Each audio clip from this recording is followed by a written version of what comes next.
para kiai, para sepuh, bini sepuh, para pejabat pemerintah ingkang rawuh, para santri, para santriwati, hadirin dan hadirat ingkang mugi-mugi tansah dimulyakaken Gusti Allah Subhanahu wa taala. Wabil khusus dumateng Al-Habib Abdurrahman Al-Jufri As-Segaf wal Habib Ali Al-Jufri lan sedaya para habaib Ustaz Muhammad Al-Bahar, wabil khusus dumateng Mudir Al-Ma'had Kun Aliman Yai Haji Mahsus Imam Mahsus ingkang mugi-mugi diparingi sehat lan panjang umur. Para kiai ingkang rawuh, mugi-mugi majelis maulid lan majelis khatam nggih wisuda khatmil Quran menika diberkahi Gusti Allah Subhanahu wa taala. Alhamdulillah, saderengipun kula nyampaiaken mauidhah hasanah, kula badhe nyuwun sepura nyuwun agungipun pangapunten wabil khusus dumateng Mudirul Ma'had wonten salah paham jam 10 kula nyongkone jam 10 dalu, nggak taunya jam 10 enjing, tapi alhamdulillah kok untung dalune nggih wonten acara. Dados kula ceramah niki mangke sak jam tentang khatmul Quran, sak jam maulid Nabi. Setuju nggih? Kula mboten setuju.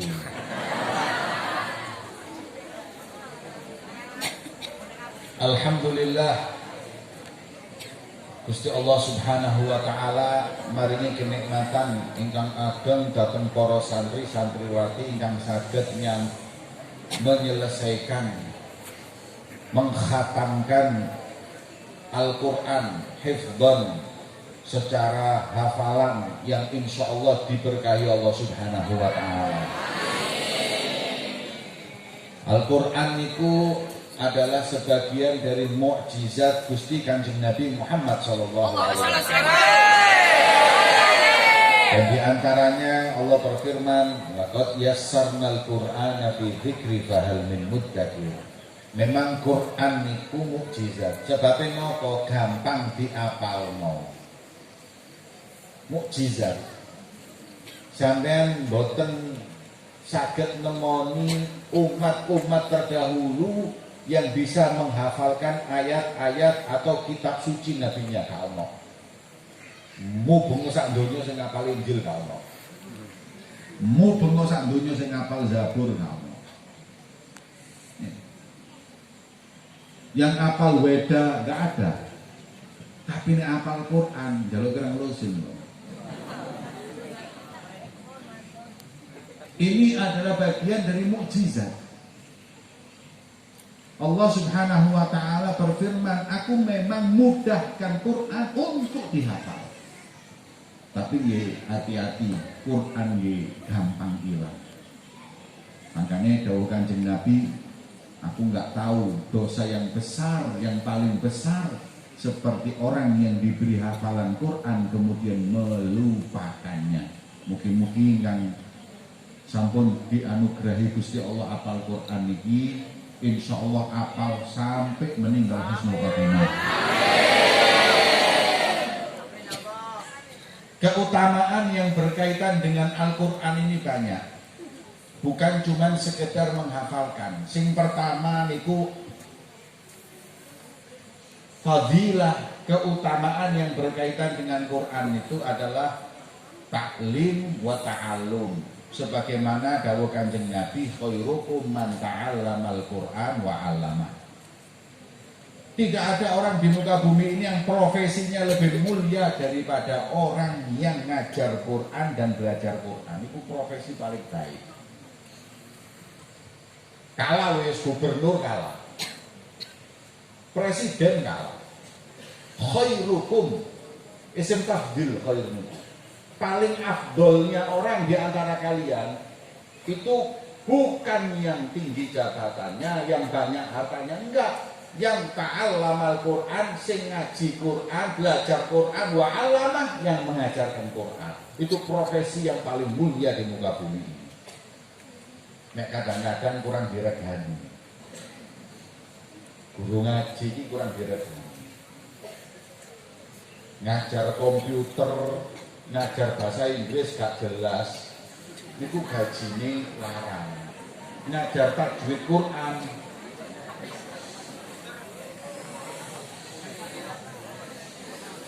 ngajar tajwid Quran, TPQ itu sakulan itu 10.000 lho rek TPQ ini. 10.000. Diunggakno 15.000 ibu-ibu demo. Belajar bahasa Inggris iso 1 juta sakulan. Belajar Quran, kita memang umat Islam kurang menghargai Quran. Kalau niki nanti diundang tentang Pangkalan Bun, Kalimantan Tengah. Kalau ningali tentang Pangkalan Bun itu wonten satu daerah yang lagi dilestarikan. Pemerintah itu mengeluarkan dana besar-besaran. Karena pemerintah Kalimantan Tengah ini ketakutan orang utan di sana itu tambah hari tambah berkurang. Maka mereka membuat Suaka Marga Satwa mengeluarkan dana yang nggak kurang dari berapa triliun. Kemudian untuk membiayai perkembangbiakan orang hutan itu pemerintah satu kepala orang hutan itu dananya 150 juta setahun. Kula bingung ambek pemerintah. Mungkin kan bedes kok bingung kenapa? Kentaan kethek lho bingung. Kok ya gak tahu krungu pemerintah ketakutan jumlah para hafid Quran atau jumlah orang yang mengajarkan sab'ah qiraah semakin berkurang. Maka harus bagaimana caranya mengeluarkan dana besar gak tahu. Sing dipikir ketek. Dana ini 150 juta. La ilaha illallah. Padahal kalau takon mbek ibu-ibu ini. Guru ngaji mbek ketek nggak kena dijarah.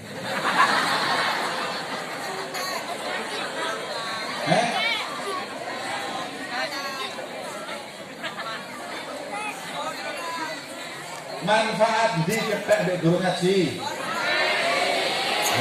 Ketek itu gak manfaat, elek. Dananya 150 juta per tahun. Guru ngaji guru tentu 1,5 juta sabulan. Kadang ya Allah nyicil sepeda motor 3 tahun nunda terus gak lunas. Jare ustaz sendiri guru ya Allah rongin aku pengen duwe ketek ya Allah. Guru ngaji gajine ya ini. Padahal nggak ada kemuliaan seperti orang yang belajar dan mengajar Al-Qur'an. Ada satu ulama besar, namanya siapa? Syekh Yasin Al-Fadani. Syekh Yasin Al-Fadani itu aslinya orang Indonesia, wong Padang. Makanya karena orangnya Padang, P gak ono di huruf hijaiyah jadi Padang. Ang juga gak ono jadi Fadan. Yaknya ya unisbah Fadani wong Padang. Iki apa mau coba apa itu? Mau coba geneni. Jadi ya itu nisbah. Makkah orang kotanya, orangnya Makkawi. Ya, Yaman kotanya, negerinya, orangnya Yamani. Padang itu kotanya, orangnya Padani. Syekh Yasin Al-Fadani wong Padang aslinya. Syekh Yasin Al-Fadani itu nek mes ngajar di Masjidil Haram, di Makkah di Masjidil Haram. Murid itu kiai-kiai gede-gede tok. Sing belajar mek Syekh Yasin Al-Badani. Kenapa? Karena Syekh Yasin Al-Badani itu disebut dengan musnidul alam, sing nyekel sanad hadis sak donya. Orang Indonesia.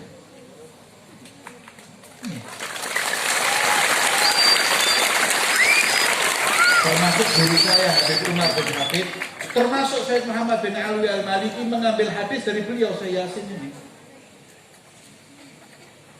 Walim nek wis di Mekah di Halakoh itu sih belajar kelas Kiai Maksus itu baru selungguh model kon mbak aku gak iso wis kelas Kiai tok sing lungguh di Halakoh ustad sing junior iki sing ngalir sing ngatur ini kelas Kiai gede-gede tok sing ngajar itu. Kalau orang mau ngambil hadis dari beliau, termasuk Syekh Ali Jum'ah, Mufti Azhar, waduh, itu kalau saya lihat mumbahir apa? Bangga jadi murid Syekh Yasin Al-Badani. Syekh Ali Jum'ah itu mufti di Azhar, Syekhul Azhar, Sabiqon, sebelumnya Ahmad Thayyib ini dulu Syekh Ali Jum'ah. Nah, tapi hadirin, Syekh Yasin Al-Badani niku ngajar kiai-kiai di ulama syuyukh di Masjidil Haram, kalau di rumah ngajar arek cilik-cilik ngaji. Ngajar apa? Kita pengen ngaji cilik-cilik turutan itu lho. Iya, ngajar turutan alif hafal. Kemudian kata muridnya gini, Syekh Yasin, iki duduk kelasmu, ngajari arek cilik-cilik turutan iki duduk kelasmu. Iqra juz awal, iki duduk kelasmu. Kelasmu iki lho ngajari hadis-hadis iki lho di Masjidil Haram. Beliau mengatakan itu lain. Tapi saya nggak akan lepas dari ngajar anak kecil ini ngaji karena saya ingin masuk khairiyah, kebaikan yang disampaikan Rasulullah, khairukum man ta'allamal Qur'an wa 'allamah. Aku pengen mlebu nang hadis iki. Loh memang ulama kita Indonesia di Mekah itu dulu hebat-hebat. Wonten malih sing aran kitab Sirajul Thalibin. Iku sarahnya Minhajul Abidin dari Imam Al-Ghazali. Wonten sayembara di Mesir di Azhar. Azhar iki pondoke umure 1000 tahun, terus gak ono pondok 1000 tahun itu. Kalau tidak salah di Indonesia ini paling mentok Sidogiri 200 tahun. Itu sudah hebat. Bagaimana dengan Azhar? 1000 tahun umur pondok ini. Terus makanya ulama, terus sekolah Azhar merasa sudah paling lama sudah. Pondok-pondok ini anyar kabeh. Ini 10 abad. Walaupun sebelumnya ada Al-Qarawiyin di Maghrib atau di Maroko. Di Azhar sing pinter-pinter iku nyadakno sayembara sapa sing iso mensarahkan kitab Minhajul Abidin dari Imam Al-Ghazali.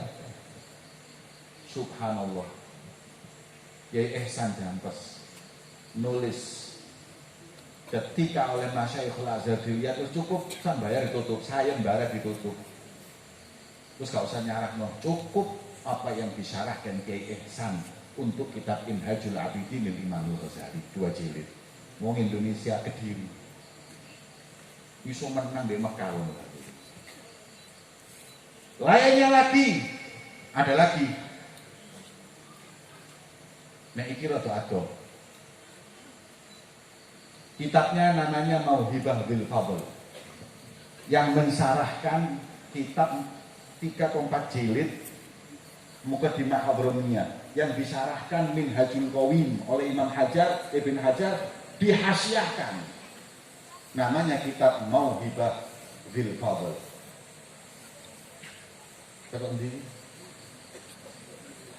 Termas kapitan. Dan itu jenenge ini, hasiah niki Mauhibah bil Fadl niki namine niku hasiah Tirmizi.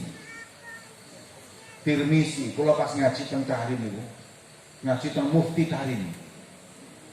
Ketika beliau memberi rujukan kitab ini, saya tanya, ngapunten Syekh, termis iku ndi? Kok jenenge termisi iku termis iku ndi? Gurunya saya itu tidak tahu termis iku ndi karo. Allahu fi Khurasan, mungkin di daerah Khurasan Imam Bukhari itu loh, Rusia. Saya sendiri nggak tahu, saya coba ingin baca.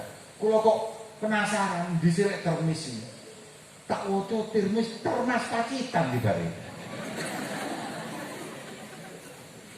Subhanallah, mangane wis gak ono. Indonesia niki sing sampai kancah internasional cuma 2 tok. Bulu tangkis mbek kiai.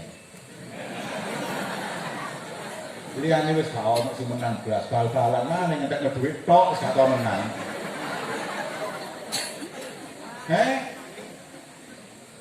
Mana nggak ada sudah. Cuman sayangnya pemerintah kurang peduli di ulama ini. Pondok-pondok pesantren ini kadang-kadang kurang dipedulikan. Ribut ngurusi sih nggak jelas itu mau. Sepeda panjang, gak tau menang wis percuma. Tenis aduh nek duit kabeh wis. Sing menang ku nek bulu tangkis ambek kiai. Wis liyane gak usah diharapno. Lah kiai-kiai para ulama iki pondok-pondoke kurang diperhatekno mbek pemerintah. Ketika kurang diperhatikan, nah sebagian orang-orang niki mikir, ya apa carane bangun, jadilah tim sukses. Jadi tim sukses, lali nulis kitab. Gak mandek dulu jadi tim sukses wali kota, gubernur, bupati, mubeng, gak mari-mari. Sibuknya hal-hal yang gak manfaat. Coba di pemerintah kiaiku pondok-pondoknya digenak mau diopeni, wis gak usah melok-melok.